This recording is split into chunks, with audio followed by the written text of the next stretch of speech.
আচ্ছা বলো তো দেখি, তোমরা কলার মোচা কে কে খেতে ভীষণ পছন্দ করো? আমার তো ভীষণই ভালো লাগে, সাথে আমার ছেলেও কিন্তু খুব পছন্দ করে। কিন্তু সেটা অবশ্যই চিংড়ি মাছ দিয়ে করতে হবে। মাছের মাথা ফাতা দিয়ে বা নিরামিষভাবে রান্না করলে একদমই খেতে চায় না। আমি মোচাটা বেছে সুন্দর করে কেটে সিদ্ধ করে নিয়েছি।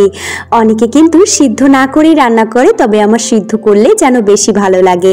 চিংড়ি মাছগুলো বেছে নুন হলুদ মাখিয়ে আমি কিন্তু ভেজে নিচ্ছি। চিংড়ি মাছের পিঠে যে খোলাটা থাকে ওই খোলাটা আমি ফেলিনি। ওই খোলাটা ফেলে দিলে চিংড়ি মাছটা একদম ছোট হয়ে যায়।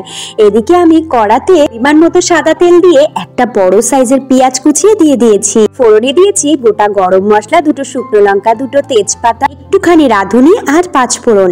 তারপরে আমি আরেকটু মশলার জন্য ব্যবহার করেছি আদা বাটা, রসুন বাটা এবং জিরে ধনে বাটা। একটা গোটা বড় টমেটো মধ্যে পেস্ট করে দিয়ে দিয়েছিলাম। ভালো করে নাড়িয়ে চাড়িয়ে পরিমাণ মতো হলুদ লবণ দিয়ে দিয়েছি গরম মশলা গুঁড়ি, কয়েকটা কাঁচা লঙ্কাও ছিঁড়ে দিয়ে দিয়েছি। তারপরে ভালো করে নাড়িয়ে চাড়িয়ে মশলাটা কষিয়ে আমি সিদ্ধ করা মোচাটা দিয়ে দিয়েছি। তার আগে কিন্তু চিংড়ি মাছটা ঢেলে দিয়েছিলাম, মশলার সাথে কষিয়ে নিয়েছিলাম।